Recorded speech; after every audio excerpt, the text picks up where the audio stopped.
morning everyone. Today in this class we are going to discuss the chapter The Enemy written by Pearl S. Buck.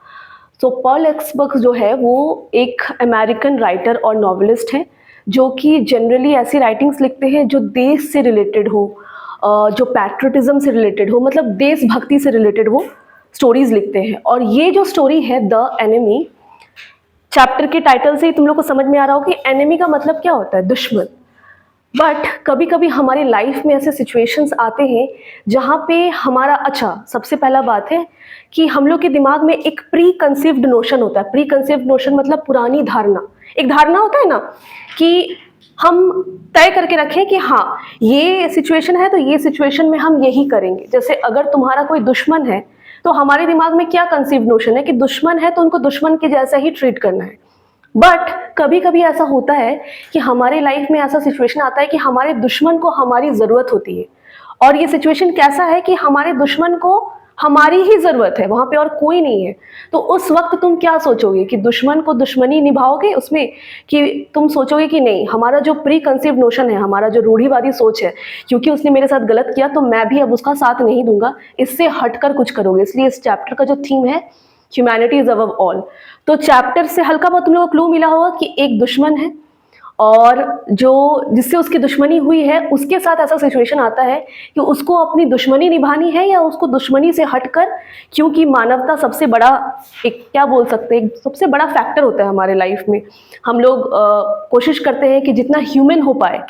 Human, अगर हमें एक attribute दिया गया कि we are humans, तो humans को attribute क्यों दिया गया? क्योंकि हमारे में सोचने समझने की शक्ति होती है। हम ये पशु पक्षी से तो एक्सपेक्ट नहीं कर सकते। उनके लिए जो है उनको जो हो रहा है उस समय जो वो रैंडमली सोच रहे हैं वो वही करते हैं। बट हम अपना सोच परिवर्तन कर सकते हैं, हम अपने सोच को चेंज कर सकते हैं अकॉर्डिंग टू द सिचुएशन। तो ये चैप्टर उसी के बारे में। Chapter's name is the enemy written by Pearl S Buck. Writer जो है वो अमेरिकन है। अब हम स्टोरी स्टार्ट करते हैं। तो स्टोरी का सबसे पहले तुम लोग को बैकग्राउंड बताते हैं। स्टोरी जो है वो जापान का स्टोरी है, जापानीज स्टोरी है। उसके बाद ये जापानीज का जो कोस्टल इलाका है जहाँ पर समुद्र रहते हैं, वहाँ पर ये पूरे सेटिंग को दर्शाया गया है। इसमें एक बहुत ही प्यारी फैमिली है जिसमें जो मेन प्रोटैगनिस्ट है, जो हीरो है, उनका नाम है डॉक्टर सुदाओ। अब हम डॉक्टर सुदाओ के बचपन से हम स्टार्ट कर रहे हैं। जब डॉक्टर सुदाओ छोटे थे तो उनके जो फादर हैं, जैसे मैंने लिखा भी है, डॉक्टर सुदाओ फादर, उनका कोई पर्टिकुलर नेम नहीं दिया गया है इन द चैप्टर। बस आपको समझना है इनका कैरेक्टर। हो सकता है कैरेक्टर के बारे में ही पूछ ले आपसे। तो इनके जो फादर है वो बहुत ट्रेडिशनल है, जैसे हमारे फादर्स होते हैं, वेरी ट्रेडिशनल। वही जो घिसा पिटा उनका रूढ़िवादी सोच रहता है ना कि यही करना है, यही करना है, यही करना है। मतलब उनका सोच क्या होता है, एकदम रिजिड रहता है। वो उससे हट के कुछ नहीं सोचते। जैसे कि अभी लोग क्या करते हैं कि अभी जैसे समय आगे बढ़ रहा है, with the pace of time हमारे पास ऐसा ऑप्शन है कि हम अपने सोच को मॉडिफाई कर सकते हैं। आजकल देखो ना, बहुत सारे लोग आउट ऑफ द बॉक्स भी काम करते हैं कि अच्छा ये हो रहा है लेकिन इससे बाहर भी हम कुछ कर सकते हैं। वही नहीं, जो पहले क्या था, पहले लोग ग्रेजुएशन कर रहे हैं तो वो बस वही किए जा रहे हैं। अभी अगर आपको कुछ और करना है ग्रेजुएशन से हटके, तो आप कुछ और भी कर सकते हो। ट्रेडिशनल मेथड ऑफ एजुकेशन अब हट चुका है आपको जो। और अच्छा, सबसे बड़ी बात क्या है कि आपके पेरेंट्स भी आपको सपोर्ट करते हैं। पहले तो ये था ही नहीं, मतलब कि करना तो दूर, आप बोल भी नहीं सकते थे। वही आपको करना है। उसके बाद 12th की, आपका ग्रेजुएशन हुआ, फिर मास्टर्स किए, नॉर्मल वो लोग करते थे। बट अभी मॉडिफिकेशन हो रहा है in your thoughts, in your notions.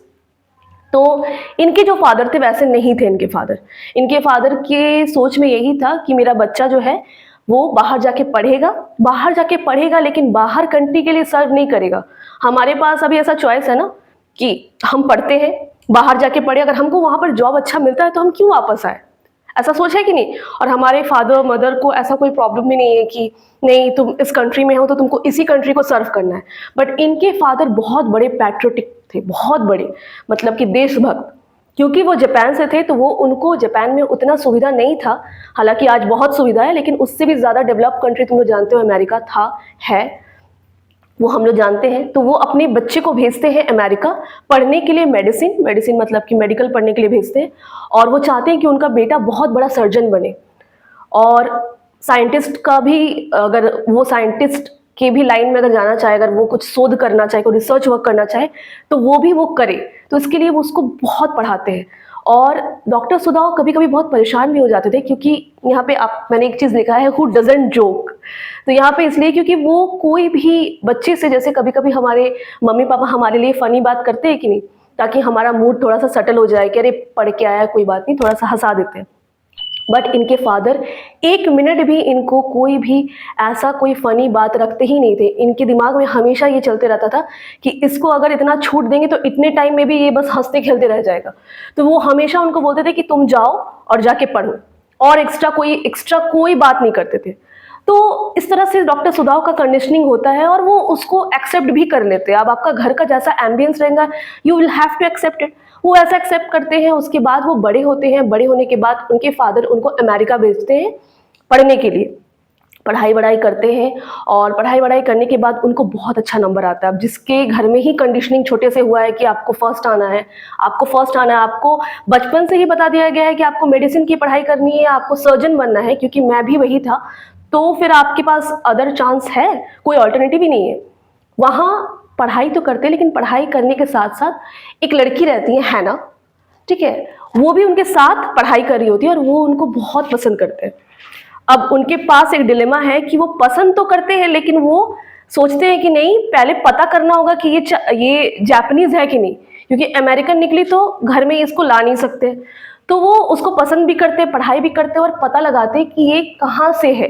पता चलता है, नाम से भी पता चलता होगा कि ये भी जापान की ही है। बट वो तब तक शादी उनसे नहीं करते हैं जब तक वो अपने, उस समय लेटर लिखा जाता था, अपने फादर को फुल प्रूफ प्लान बताते कि मुझे क्या करना है, मुझे कहाँ आके सर्व करना है। अच्छा, ये लड़की है, कहीं इसका ऐसा तो सोच नहीं है कि जाके अमेरिका में ही सेटल हो जाएगी और फिर वहाँ पे पढ़ाई होगी, तुमको भी वहाँ बुला लेगी। तो वो सारा चीज़ लिखते हैं, नहीं नहीं ऐसा कोई बात नहीं है, हम लोग दोनों यहाँ पे आ जाएंगे, क्योंकि ये भी सर्जन बन चुकी थी, हम लोग दोनों यहाँ पर आकर यहाँ के ही लिए हम सर्व करेंगे। तो हैना को भी कोई प्रॉब्लम नहीं था, दोनों वापस आते हैं। ये उस समय तक भी कमिटमेंट उसको नहीं देते, वो उसको कमिट ही नहीं करते। ऐसे दोनों एक दूसरे को, they are liking each other but they are not committed. Committed मतलब कि कमिटेड नहीं थे, मतलब हाँ चलो ठीक है ऐसा है, लेकिन पहले पापा से पूछेंगे, क्योंकि पापा थे एकदम फुल प्रूफ ट्रेडिशनल। अब पापा के सामने वो पहले उसको टेस्ट करते हैं, अच्छा तुमको क्या करना है, अच्छा यहीं पे जॉब करना है, नहीं करना है। वो सारा करने के बाद जब सब टिक टिक टिक टिक रहता है, उसके बाद जाके ये लोग शादी करते। तो दे गॉट हिच्ड, और शादी करने के बाद ये लोग का बहुत अच्छा, क्योंकि दोनों सर्जन्स थे तो फैमिली बहुत वेल ऑफ था, मतलब बहुत ही इन्फ्लुएंशियल फैमिली था, पैसे की किसी चीज़ की भी कमी नहीं थी। तो इनका घर भी देखो कैसा था। हम लोग ऐसा ड्रीम करते हैं कि कोस्टल इलाका हो, वहाँ पे आपका बंगलो हो, ऐसा हम लोग ड्रीम करते हैं ना, ड्रीम ही वैसा ही इनका भी घर था कि कोस्टल इलाका था जापान का, और उनके सामने उनका घर था। घर में उनके घर में हाउस हेल्प की कमी नहीं थी, गार्डनर, कुक से लेकर ऐसे हाउस हेल्प, बहुत हाउस हेल्प से भरे हुए थे, बहुत अच्छा फैमिली था। और ये लोग दोनों भी बहुत वेल सेटल्ड थे, मतलब कि ऐसा भी नहीं है कि दोनों के बीच कोई प्रॉब्लम है। फैमिली बहुत ट्रेडिशनल थी, मम्मी पापा भी साथ में थे, तो बहुत अच्छा था। तो ये लोग क्या करते थे, हर शाम को वो लोग समुद्र को देखने के लिए बाहर आराम से सेटअप लगा के बैठते थे और समुद्र को देखते थे दोनों। हमेशा उनका इवनिंग रूटीन यही था, स्नैक्स लेना है, वहां पे बैठना है और देखना है कि आसपास क्या हो रहा है। उसी समय इंफॉर्मेशन आता है कि world war second broke out हो चुका है, मतलब वर्ल्ड वॉर सेकेंड का अनाउंसमेंट हो सकता है। उस समय डिक्लेरेशन होता था कि अनाउंसमेंट हो गया है। तो 1935 से लेकर 1900 समथिंग तक, आई थिंक 49 तक ये पूरा वर्ल्ड वॉर चला है, जिसमें 1941 में जापान और अमेरिका के बीच में युद्ध छिड़ा था, जिसमें हिरोशिमा नागासाकी, जिसका तुम सुने भी हो, अभी भी वहाँ पे लोग, अभी भी उनको बहुत प्रॉब्लम होती है। अभी भी जो बच्चे जन्म लेते हैं, स्टिल वहाँ पे जो बम ब्लास्ट हुआ था, जो भी बम्बार्डेंस हुआ था, जिसके कारण अभी भी जो बच्चे जन्म लेते हैं, उनको कोई ना कोई प्रॉब्लम, किसी को हियरिंग इशू होता है, किसी को विजुअल इशू होता है, किसी के हाथ पैर सही नहीं है, कुछ ना कुछ उनको होता ही है। तो सोचो क्या हुआ होगा। तो ये वर्ल्ड वॉर का डिक्लेरेशन हो जाता है। अब वहाँ पे सबसे बड़े सर्जन जो थे वो थे डॉक्टर सुदाव, बहुत बड़े, मतलब नामी, जिसको बोलते हैं, मतलब इन्फ्लुएंशियल सर्जन्स में से एक थे। और वहाँ पे एक आर्मी सर्जन थे, जनरल टाकिमा। ये कौन थे, इनका है फेम्ड जापानीज वॉर हीरो। जैसे कि वॉर में जो लड़ते हैं ना आर्मी, जो हम लोग जिनको बोलते हैं, जो आर्मी के सबसे डिग्निफाइड पोजीशन में रहते हैं, ये अभी बूढ़े हो चुके हैं, लेकिन ये आर्मी को, ये उस कंट्री को बहुत सर्व किए हैं, पहले बहुत सर्व किए, और इनको बोला जाता है वॉर हीरो। मतलब उन्होंने बहुत दुश्मनों को मार गिराया है, कुछ तो उन्होंने बहुत अच्छा काम किया, और अभी वो बूढ़े हो चुके हैं, इतने बूढ़े हो चुके हैं कि ये अपने डेथ बेड पे है, मतलब अब कब ये इनका जान जा सकता है। तो उस समय जब वॉर छिड़ता है ना, तो सबसे पहले जो लेटर जाता है वो डॉक्टर्स को जाता है, सर्जन्स को जाता है कि आप लोग जाके आर्मी कैंप जहाँ पे है आप लोग जाके वहाँ पे सर्व कीजिए, क्योंकि डॉक्टर्स वहाँ चले जाते हैं ताकि किसी भी आर्मी को चोट लगे तुरंत वहाँ पे ऑपरेशन हो, वो लोग को ऑपरेट कर पाए। लेकिन ये जो थे जनरल टाकीमा, ये खुद वॉर हीरो थे लेकिन बहुत सेल्फिश थे। इनको पता था कि इनकी जान जा सकती है, तो वो हमेशा हर इंसान को एक होता है ना ललक कि अच्छा ठीक है मरना तो है ही, लेकिन इतना जल्दी किसको मरना है। तो वो क्या करते हैं, इनको लेटर लिखते हैं कि तुम कहीं नहीं जाओगे। वो अपना हर तरह का इन्फ्लुएंस लगा देते हैं, क्योंकि नामी तो ये भी थे, तो वो अपना जी तोड़ जो होता है सोर्स लगा देते हैं और इनको कहीं नहीं जाने देते हैं। इनको भी लेटर आता है कि आपको जाना है, आर्मी कैंप को सर्व करना है, लेकिन ये सोचते हैं कि ये चला गया तो फिर वॉर कब तक, वॉर तो बहुत साल तक चलता है, तब तो यहीं पे रह जाएगा और पता चला उसके बीच में मेरा कहीं नंबर ना आ जाए। ठीक है, तो वो हमेशा यही सोचते हैं कि नहीं नहीं इसको कहीं नहीं जाने देंगे, क्योंकि ये डॉक्टर जो है यही मुझे बचा सकता है, और एक्चुअली ये बचा के भी रखे थे। तो इसको बोलते तुम यहाँ यहीं पे रहो, और सारा सोर्स लगा देते हैं, वहीं पे वो रहते हैं। तो एक शाम को ये सारा चीज होने के बाद, वर्ल्ड वॉर चल ही रहा है, एक शाम को ये आराम से अपने वही बाहर जो उनका जगह होता है जहाँ से समुद्र दिखता है, एकदम फेस ऑफ रहता है, वहां जाके आराम से अपनी वाइफ के साथ बैठते हैं और समुद्र को आराम से देख रहे होते हैं। अचानक से उनको ना एक इंसान दिखता है। पहले तो सोचते हैं कि कोई जानवर है, कोई इंसान जो रेंग रेंग के क्रॉल होके आगे बढ़ने की कोशिश कर रहा है, लेकिन समुद्र का जो वेव है वो उसको बार बार पीछे घसीट रहा है। वो फिर बेचारा कोशिश करता है, फिर वही एक ही चीज बार बार टू और फ्रो के पोजीशन में हो रहा है। इनको लगता है कि क्या हो रहा है, तो ये इनकी वाइफ को बोलते हैं कि तुमको कुछ दिख रहा है, ये कोई जानवर है, कोई इंसान है, क्या है। तो उसकी वाइफ बोलती है कि जब हम लोग बैठ के इतना डिस्कशन कर ही रहे हैं तो चलो सामने थोड़ा देख ही लेते हैं कि क्या हो रहा है। सामने जाके वो दिखते हैं तो उनको एक इंसान दिखाई देता है जो कि उनके जैसा तो नहीं है। उनके जैसा मतलब कि जैसे जो जापानीज लोग होते हैं वो लोग थोड़ा अलग किस्म के दिखते हैं, और अमेरिकन्स लोग हैं वो थोड़े अलग किस्म के दिखते हैं, हम लोग इंडियंस हैं तो हम लोग थोड़े अलग किस्म के दिखते हैं। सबका अपना अपना एक स्ट्रक्चर होता है। तो कोई तो गोरा सा इंसान जैसे दिख रहा है कि जो धीरे धीरे क्रॉल करके आगे बढ़ रहा है पर गिर रहा है, फिर आगे क्रॉल कर रहा है फिर गिर रहा है, फिर ऐसे ही बार बार हो रहा है। वो वहां पर जाते हैं, जाने के बाद उनको भी डर लग रहा है, क्योंकि उस समय वर्ल्ड वॉर चल रहा था। कभी कभी ऐसा भी होता है कि दुश्मन इस तरह से जाल बिछाते हैं, उनको पता है कि ये आर्मी सर्जन है, तो इसको कुछ भी, किसी को किडनैप कर लिए, कुछ भी हो सकता है वहां पे।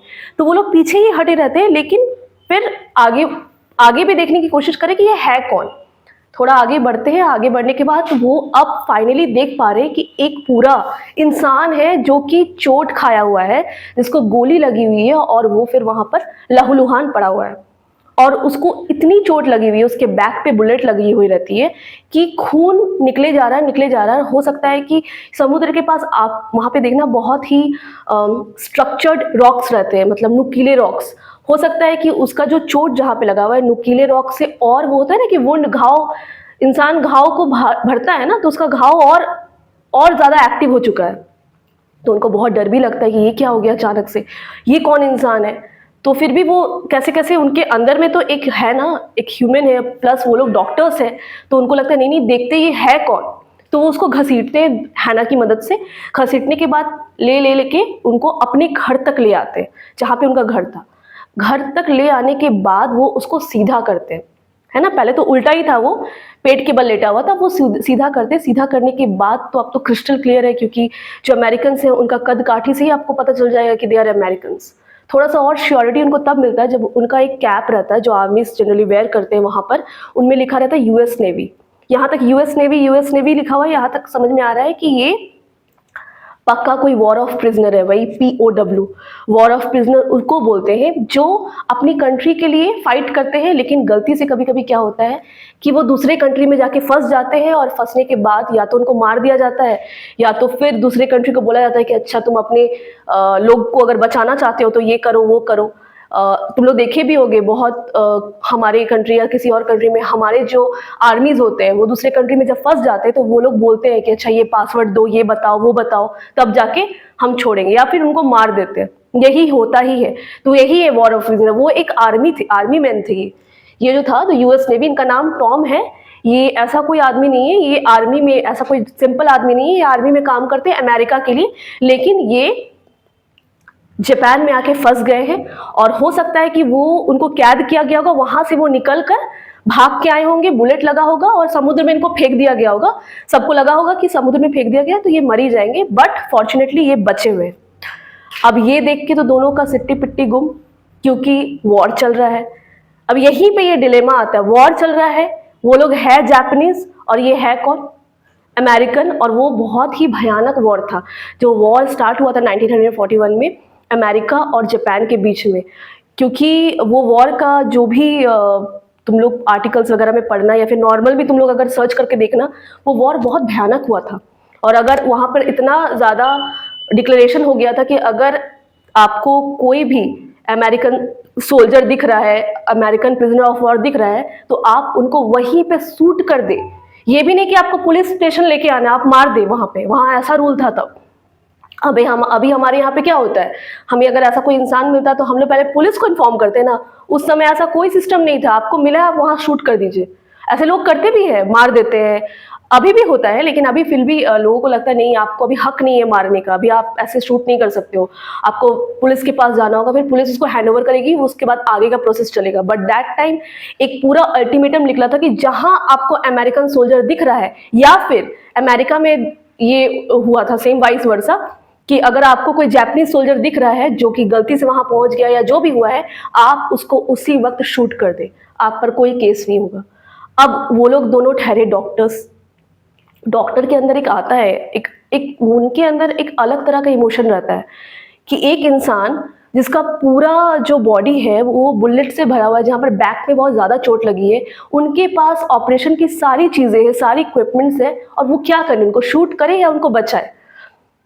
क्योंकि डॉक्टर सुदाव बहुत ज़्यादा ऑपरेशन वगैरह भी किए हुए रहते हैं, उनके दिल में आता है कि इसको ऑपरेशन करते फिर बाद में देखा जाएगा क्या होगा। वो हैना को बोलते हैं कि मैं सोच रहा हूँ कि इसको अंदर लेके आता हूँ और वहाँ पे इसका ऑपरेशन वगैरह करता हूँ। हैना बोलती है तुम पागल हो, अगर किसी को पता चल गया कि तुमने अपने दुश्मन को अपने घर पे रखा है तो हम लोग दोनों को जेल होगी, जेल छोड़ो हमें भी शूट कर दिया जाएगा। उस समय कोई वैसा नियम नहीं था कि आपको जेल, आप देखे भी होंगे जितने भी फ्रीडम फाइटर्स हैं उनको पहले सीधा फांसी होती थी, ये नहीं कि ट्रायल पे ट्रायल चल रहा है अभी के जैसा और बच भी जाते हैं, केस झूठा हो गया, झूठा केस बना दिया और फिर निकल गए, ऐसा भी होता है। बट उस समय आप अगर गलती करते हुए मिले जाते हो, या राजा महाराजा लोग के टाइम में भी आप ना भी गलती की हो तो भी आपको फांसी की सजा हो जाएगी, वैसा होता था। तो वो उसको रोकती है, तो बोलते नहीं मुझे ऐसा लग रहा है कि वो लोग बहुत बार बहुत डिस्कशन करते हैं वहां पे। हैना उसको रोकती है, एट द सेम टाइम हैना को भी बुरा लगता है क्योंकि वो खुद भी सर्जन है, लेकिन वो क्या करे, सिचुएशन ऐसा है और वर्ल्ड वॉर 2 एकदम पीक पर है, तो समझ रहे हो कि क्या सिचुएशन है। और उसको सबसे ज्यादा लगता है कि घर पे जो, क्योंकि घर उनका भरा हुआ था नौकरों से, उनको हाउस हेल्प से भरा हुआ था उनका घर, तो वो लोग भी अगर देखेंगे, एक तो आप अमेरिकन इंसान को घर पे घुसा होगा देख के पता चल जाएगा, आप झूठ भी नहीं बोल सकते हो कि नहीं नहीं ये तो जापानीज इंसान है, क्योंकि वो लोग बहुत लंबे रहते हैं, गोरे रहते हैं। अच्छा, आप जापानीज लोगों को देख के समझ जाओगे कि वो जापानीज है कि नहीं, उनका चेहरा कद काठी अलग होता है। तो हैना बोलती है अच्छा ठीक है कोई बात नहीं, इतना डिस्कशन करने का कोई फायदा नहीं है, जब आपने मन बना लिया है कोई बात नहीं, इसको घर पे लेके आते हैं। अब ये क्वेश्चन यहाँ पे उठता है, घर पे तो लेके आते हैं लेकिन वो वहां उसको रेस्ट करने के लिए कौन सा रूम देते हैं, सुदाओ के फादर का बेडरूम देते हैं। ये क्वेश्चन पिछले बार आया हुआ था तो मे बी रिपीट हो। सुदाओ के फादर का बेडरूम उनको मिलता है, वहां पे जाके वो उसको आराम से लेटा देते हैं। लेटाने के बाद वो बोलते हैं कि इसका ट्रीटमेंट जल्दी चालू करना होगा क्योंकि ये कभी भी मर सकता है, क्योंकि बहुत चोट लगी है, उसको समुद्र में जनरली फेंक दिया गया होगा कि मर ही जाएगा समुद्र में फेंक दिए तो, बट फॉर्चुनेटली ये बच गया और क्रॉल करा, अभी भी सांसें इसकी चल रही है। तो यूमी उसको डॉक्टर सुदाओ बोलते एक काम करो तुम मत लाओ, वो बोलते हैं कि गर्म पानी लेके आओ, टॉवेल लेके आओ, ऑपरेशन का सारा सामान लेके आओ। तो बोलते हैं अच्छा तुम सारा सामान लेके आओ बट तुम इसके घाव को मत पोंछना, तुम यूमी को बुलाओ। यूमी उनकी बहुत ही करीबी जो हाउस हेल्प होती है ना, वो थी यूमी। तो यूमी आती है, यूमी आने के बाद बोलती है हाँ सर क्या करना है, जैसे जो हाउस हेल्प फॉलो करते हैं। तो वो बोलते हैं कि तुम एक काम करो, यहाँ पे एक पेशेंट है इसको साफ करो। अब यूमी ध्यान से देखती है, ध्यान से देखने के बाद उसको पता चल जाता है कि ये जापानीज तो इंसान नहीं है, बोलते ये कौन है। तो वो उसको बोलती है अब क्या कर सकते हैं, बोलना तो पड़ेगा, झूठ कितना बोलेंगे, चेहरे से ही पता चल रहा है, टोपी अलग पता चल रहा है, यूनिफॉर्म से अलग पता चल रहा है, भले ही वो यूनिफॉर्म थोड़ा सा टोन आउट है बट पता चल जाता है कि ये कोई आर्मी का ही इंसान है। तो वो बोलते नहीं नहीं मैं ये काम नहीं कर सकती, मैं हर काम कर सकती हूँ पर मैं अपने देश के साथ गद्दारी नहीं कर सकती हूँ। आप लोग गद्दार बनना चाहते तो बनिए, हमें ये काम नहीं करना है, हमें माफ कीजिए। तो फिर यूमी चली जाती है कि मुझे नहीं करना, इनफैक्ट मुझे तो आपके घर पे भी नहीं काम करना है। लोग उस समय इतने डरे हुए थे कि वो उसको सीधा बोलते कि मुझे तो आपके घर पे भी काम नहीं करना, आप मुझे नौकरी से मत निकालिए, मैं खुद ही जा रही हूँ। क्योंकि उसको पता है कि दूसरा घर मिल जाएगा लेकिन दूसरा लाइफ उसको नहीं मिलेगा। क्योंकि अगर पता चला कहीं से भी कि इसने उसको उसके घाव को पोछा है तो उतना भी, मतलब छूने पे भी सजा हो सकती है आपको, तो पोछना तो अलग बात है। यूमी क्या करती है, उसको जाना था, वो तो बोल देती है कि मैं काम नहीं करूंगी। वो क्या करती है, जितने भी उसके घर पे नौकर है सबको जाके बता देती है कि देखो ये लोग कहाँ से पता नहीं एक सोल्जर लेके आए जो कि पूरे खराब अवस्था में, और इसको ट्रीटमेंट ये लोग दे रहे हैं, जो कि बहुत ही खराब बात है क्योंकि ये कंट्री को सर्व नहीं कर रहे, दूसरे कंट्री के आर्मी को सर्व कर रहे हैं। सारे इकट्ठे हो जाते हैं, उसमें हमको लगता है 9-10 उनके हाउस हेल्प ही होंगे, उतना बड़ा घर है। सब एक साथ मिलते हैं, प्लान करते हैं कि चलो ये घर से निकलते हैं और पड़ोसी को भी जाके बता देते हैं कि ये लोग ऐसा ऐसा कर रहे हैं। तो सारे के सारे जितने हाउस हेल्प थे सारे के सारे चले जाते हैं। अब यूमी जो हैना है वो दूसरे को खोजती है, देखती है कि पूरा घर ब्लैंक है। अभी तो पूरा घर भरा हुआ था, कोई सफाई कर रहा है, कोई गार्डनर है, कोई कुछ है। तो ये लोग दोनों का नाम ज्यादा आया है इसलिए गार्डनर, वो गार्डनर को खोजने जाती है जो माली रहता है, क्योंकि वो लोग जनरली फूल वगैरह को ठीक करते हैं ना, उससे ये करे। वो भी देख रहे सब गायब है और जाते जाते बोल रहे हैं आप लोग बहुत गलत काम कर रहे हो, हम बगल में भी जाके बता देंगे, ठीक है तो अब जाओगे आप लोग, तो ऐसा ऐसा बोल के धमकी देके वो लोग चले जाते हैं। अब बचते हैं हैना और डॉक्टर सुदाव। तो डॉक्टर सुदाव बोलते हैं कि जब हम लोग ये काम करना ही चाह रहे हैं एज डॉक्टर्स तो कर ही देते हैं, उसके बाद देखा जाएगा ज़्यादा से ज़्यादा क्या होगा, तो ज़्यादा से ज़्यादा मर ही जाएंगे ना, लेकिन हमारा क्या है कि हमारा ह्यूमैनिटी सबसे पहले है, वो ऐसा सोचते हैं। लेकिन डर तो उनको भी लग रहा है लेकिन सिचुएशन को काम डाउन करने के लिए तो हैना उसको बोल भी रही, यार यू श्योर? हाँ हाँ तुम लेके आओ, जाओ थोड़ा सा गर्म पानी लेके आओ, गर्म पानी से पूछते हैं वुंड्स को, थोड़ा सा टॉवल, एक वाइट टॉवल लेके आओ, और जितना भी कैंची वगैरह जो भी है इक्विपमेंट्स निकालने के लिए, वो बुलेट। तो 1 घंटा पूरा चलता है ऑपरेशन होने के बाद वो ऑपरेशन तो सक्सेसफुल रहता है, और धीरे धीरे धीरे वो टॉम को, क्योंकि बेहोशी की दवा देके रखा हुआ होता है, तो टॉम रेस्ट कर रहा होता है। अब टॉम रेस्ट कर रहा है, ये लोग दोनों टॉम को देख रहे हैं कि ये तो अब इसका तो हम लोग इसको जो बचाना था बचा लिए, लेकिन अब हमें कौन बचाएगा? This is the main question, क्योंकि इसको बचना नहीं था तो हम बचा दिए। और फिर से वो जो हाउस हेल्प है वो फिर से आके देखती कि ये लोग क्या कर रहे हैं, क्योंकि उनको लगता है कि ये लोग कर क्या रहे हैं, मतलब कि सोचो ये तो हमारे साथ भी ऐसा हो ही सकता है कि कोई आर्मी, कोई एनिमी कंट्री का कोई सोल्जर है जो उस समय लड़ाई चल रही है और दूसरा घर उसको अच्छे से ट्रीट कर रहा है, तो हमें भी थोड़ा लगता है ना कि ये क्या हो रहा है। तो आके बोलती है आप लोग बहुत गलत कर रहे हो। तो एक तो वो लोग खुद ही डरे हुए देख रहे हैं कि टॉम कब उठेगा और उसको बोले कि तुम भागो या कुछ भी करो। तो ये इसको बोलते कि आप लोग बहुत गलत कर रहे हैं, आपके साथ बहुत बुरा होगा। तो वो लोग बोलते क्यों, ऐसा क्यों? बोलते हैं जब नेचर ने इसको सजा दी है, जब नेचर बोल रहा है इसको, नेचर ने सजा दी है कि इसको मरना है, तो who are you to protect? आप कौन होते हैं इसको प्रोटेक्ट करने वाले? आप नेचर के अगेंस्ट गए हो, अब नेचर आपसे, नेचर विल टेक रिवेंज। वो ऐसे बोल के यूमी बार बार आ रही है और बार बार बोल के कि मैं पड़ोसी को बता दूंगी। तो बोलते हाँ जाओ बता दो तुम पड़ोसी को, इतना तुम क्योंकि वो लोग को लगता है ये क्या कर रहे हैं, लोग बड़ा अजीब लगता है। अब हैना बोलते हैं अब हम लोग गए, अब यही हमारा लास्ट सीन है, बैठ जाते 2 दिन, क्योंकि अब ये तो बताएगी, ढिंडोरा पीटेगी बगल वाले घर में। अब धीरे धीरे हल्ला तो हो ही जाएगा, और हल्ला हो भी रहा था।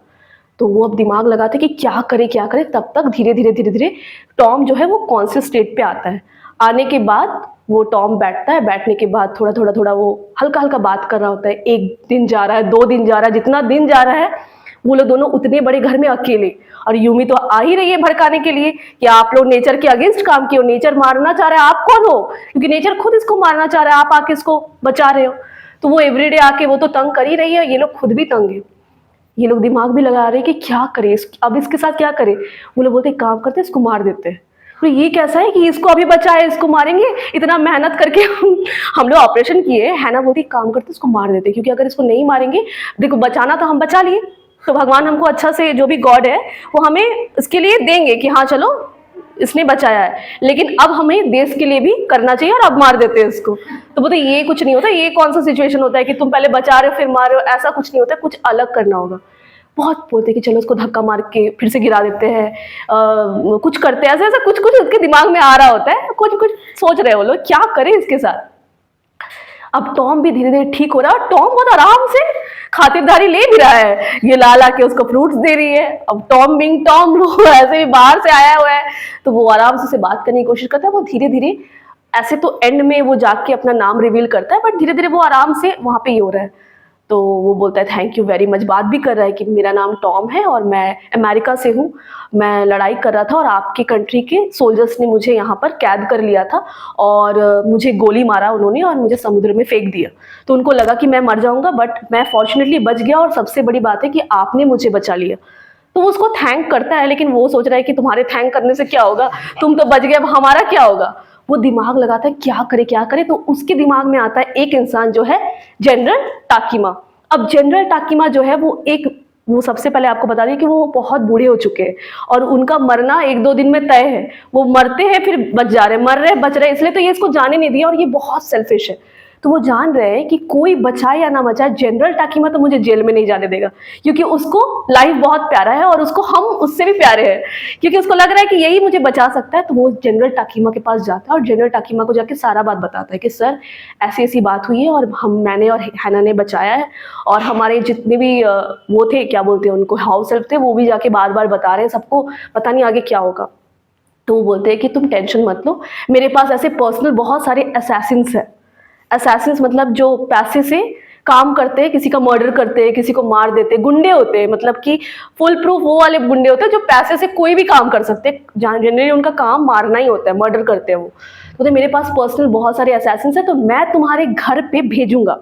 तो मैं प्लान ऐसा कर रहा हूँ कि लगे कि ये मतलब कि ये इसके साथ, मतलब ये इसको किसी और ने मारा, तुमने नहीं मारा है। तो बोले क्या होगा, बोले एक काम करो, ये तो ऑलरेडी इसको चोट लगी हुई थी, तो ऐसे भी हमारी गवर्नमेंट जानती है कि इसको चोट लगी हुई है, तो तुम तो ऐसे भी नहीं फंसोगे। तो मैं क्या करूंगा, तुम क्या करना, तुम्हारे फादर के रूम का गार्डन वाला जो, क्योंकि 2 डोर होते हैं हमेशा, एक फ्रंट में होते हैं और एक बैक में होते हैं, तो एक गार्डन से घुसने वाला भी एक उनका डोर था।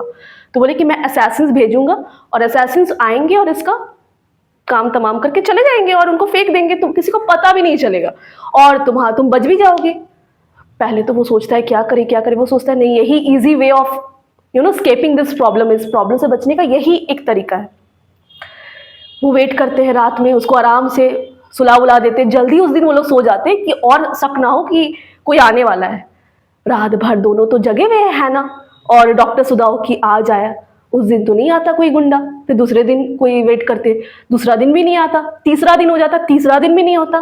तो अब वो सोचते, मतलब जितना दिन पार हो रहा है उतना ज्यादा उनको डर भी लग रहा है ना कि अब क्या होगा हमारे साथ। थर्ड दिन उनका जो पेशेंस का लेवल टूट जाता है।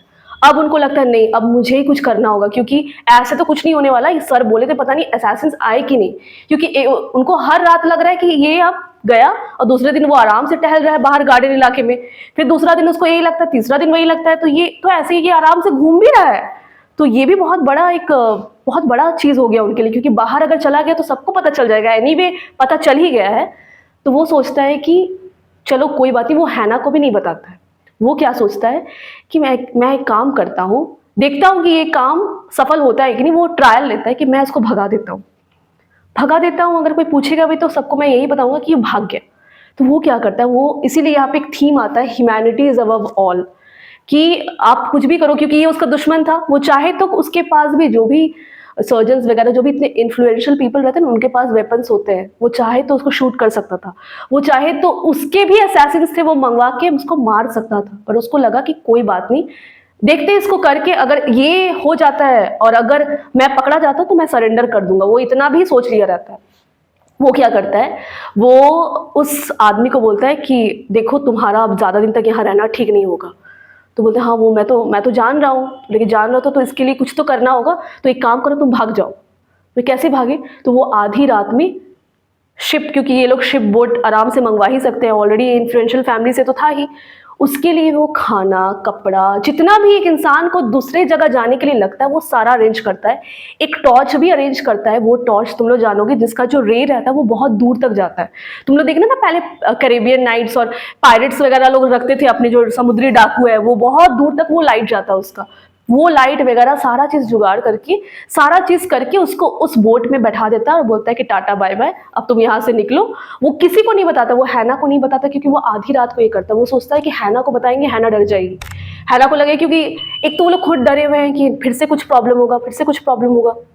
वो उसको बैठाते हैं और वो उसको थैंक्स बोलता है, बोलता है नहीं कोई बात नहीं, तुम जाओ, अभी थैंक्स बोलने का भी टाइम नहीं है, यू गो। और इसके बाद वो सोचता है कि मेरा काम था यहाँ तक, देखो अगर वो इसके बाद मारा जाए, वो सोचता है कि इसके बाद वो मर जाए, इसके बाद उसको कोई सोल्जर पकड़ ले, तो वो मेरा रिस्पॉन्सिबिलिटी नहीं है, लेकिन मेरे हक में क्या था कि मैं इसे बचाऊं, क्योंकि मैं डॉक्टर हूँ।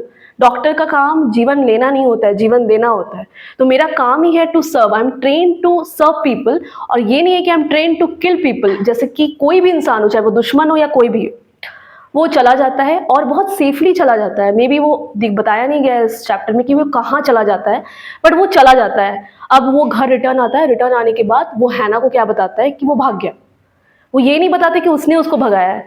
वो पूछते, हैना उठती है सुबह को, बोलती कहाँ गया वो, लगता है असैसिन्स आके उसको मार गए। तो वो ना हाँ बोलता है ना बोलता है, बोलता है शायद मे बी, पता नहीं क्या हुआ, वो कुछ बोलता ही नहीं है। अब वो सोचता है कि असैसिन्स आखिर आए तो होंगे, क्योंकि उनके प्राइवेट गुंडे हैं तो वो पक्का आए होंगे। तो वो गए तो गए कहाँ, ऐसा तो नहीं कि बगल वाले घर में चले गए और उसको मार दिए, कोई भी कुछ भी हो सकता है। तो वो कंफर्म होने के लिए फिर से जाता है जनरल टाकिमा के पास। जनरल टाकिमा से पूछता है कि सर कहाँ, वेयर वर द असैसिन्स, मैंने आपको बोला था। तो बोलते हैं अच्छा असैसिन्स मैंने बोला था तुमको, क्योंकि वो ऑलरेडी डेथ बेड पे, वो भूल गया है। तो वो भूल चुके, बोले अच्छा लगता है मैं भूल गया हूँगा, कोई बात नहीं। तो क्या हुआ, वो बोलते कि सर वो तो भाग गया, पता नहीं कहाँ चला गया वो सुबह। तो कोई बात नहीं। और इसी नोट पे, हैप्पी नोट पे ये स्टोरी एंड होता है। तो स्टोरी में देखो एंड होते होते ना, मतलब एक होता है ना जैसे बोलते हैं ना कि जैसे सांप भी मर जाए और लाठी भी ना टूटे, वो वाला काम वो करते हैं। वो चला भी जाता है, किसी को पता भी नहीं चलता है, असैसिन्स आते भी नहीं है, हैना भी सेटल्ड होती है, और कुछ दिन के बाद उनके जितने भी हाउस हेल्प पे वापस से आ जाते हैं। पता नहीं ये क्या उनको रखे या ना रखे होंगे, बट वो लोग आ जाते हैं, क्योंकि ये बहुत बड़ी इन्फ्लुएंशियल फैमिली थे, इनके घर पे काम करना ही बहुत बड़ा बात है। तो अब वापस से सब आ भी जाते हैं और नॉर्मल सारा सेटअप हो जाता है। तो ये वाला तो तुम लोग समझ गए होगे कि ह्यूमैनिटी सबसे बड़ा है, ह्यूमैनिटी कितना बड़ा रोल प्ले किया। सेकंड क्या है, love and compassion can change anyone's perspective related to any preconceived notion और प्रेजुडिस। इसका मतलब होता है रूढ़िवादी सोच। अगर ये अपने फादर के जैसा रहता, फादर का क्या सोच था, जो है वही है, ट्रेडिशनल जो चल रहा है, दुश्मन है मतलब आपको दुश्मन ही ट्रीट करना है, कंट्री इज अबव ऑल। हम ये मानते हैं country is above all, no doubt. Country, हमें गद्दार हमें बनना भी नहीं है, हम ट्रेटर नहीं बनेंगे, ऐसा तो हो ही नहीं सकता है कि हम एंटी नेशनलिस्ट बन गए, हम घुसपैठ बन गए, ऐसा तो हम कर ही नहीं सकते। बट एक चीज़ हमारे दिमाग में हमेशा रखना चाहिए, that we are human beings. ठीक है, अगर हम ह्यूमन ही बनना छोड़ दें तो हमारा ह्यूमन बीइंग का एट्रीब्यूट लगाना भी बेकार है। तो ये चैप्टर हमें यही सिखाता है कि हाँ, उसने गद्दारी नहीं की है। बहुत लोग, अगर इस पर डिबेट भी हो सकता है कि नहीं ये तो गद्दारी हो गई, कितने लोग उनके कंट्री के मारे गए इनके कारण, ये है, this is the fact. But fact is that कि वो इंसान सर्जन था, आपके पास सारी चीजें हैं। कोई इंसान आपका कोई दुश्मन है, for example, I am giving you an example, किसी से आपकी लड़ाई हुई है बहुत भयानक और उसने आपके साथ बहुत कुछ गलत किया है, बट आप ऐसे सिचुएशन में हो जहां पर आपके पास ही ये अपॉर्चुनिटी है कि आप दूसरे को हेल्प कर सकते हो, तो आप करो। क्योंकि उसको उसके साथ जो होना होगा, उसने जो डीड किया है, उसका जो कर्मा उसको हुआ है, क्योंकि सारा चीज़ ना ऐसे राउंड चलता है, वो उसको सूद समेत वापस इंटरेस्ट के साथ मिल जाएगा। जैसे बैंक में इंटरेस्ट बनता है ना, वैसे उनको भी इंटरेस्ट मिल जाता है। तुम देखो, तुम लोग अगर बहुत बड़ी स्टोरीज वगैरह पढ़े होगे, महाभारत रामायण तुम लोग पढ़े हो, तो तुम देखना उसमें जो भी एविल कैरेक्टर है, जो कैरेक्टर पहले बहुत खुश रहता है, बहुत अच्छा सारा गलत काम करता है, उसको वापस एक बार उसका काम ही तमाम होता है, उसको सब होता है, लेकिन लास्ट में उसको ऊपर ही जाना है। तो ये चीज होता है। तो जिसको जो मिलना होता है वो उसको मिलता है।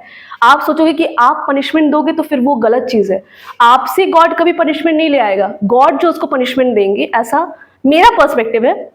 वो एक चीज बहुत अच्छा बोलता है, लास्ट लाइन, कि मेरे हक में था उसको हेल्प करना, ठीक है, ये मेरे कैपेसिटी में था कि आई कैन हेल्प हिम, लेकिन अगर अब वो मारा जाए तो वो उसका डीड होगा, वो उसका कर्म होगा, वो मारा जाएगा। मे बी उसने गलत काम किया है, जो भी किया है। देखो, उसकी तरफ से उसने कोई गलत काम नहीं किया, क्योंकि वो अपनी कंट्री के लिए लड़ रहा है। तो फिर उसके साथ क्या होगा, इसलिए शायद वो बच भी गया। वो अपनी कंट्री के लिए लड़ रहा था, वो कोई गुंडा नहीं था, ऐसा रैंडम कोई गुंडा नहीं था कि आया और सबको मार रहा है। वो अपनी कंट्री के लिए लड़ते लड़ते दूसरी कंट्री में जाके फंस जाता है। तो that is an another scenario, और इसीलिए शायद उसका he got saved by the doctors. और सोचो उसका फॉर्चून कितना अच्छा है, ही इज सो लकी कि वो कहाँ जाके उसको कौन मिलते हैं, उसको सर्जन्स मिलते हैं, डॉक्टर भी नहीं, सर्जन जो ऑपरेट करते हैं। तो ये कहानी अपने आप में ये बताता है कि अगर आप का हल्का बहुत भी आपने कुछ अच्छा किया है तो अल्टीमेटली फिर आपको, अगर वो बच भी रहा है तो उसके पीछे भी कोई कारण है, और वो इंसान जो है वो चीज़ हमेशा याद रखेगा, और आगे फिर उसके साथ जो होगा वो देखा जाएगा। तो यहाँ पर ये चैप्टर एंड होता है।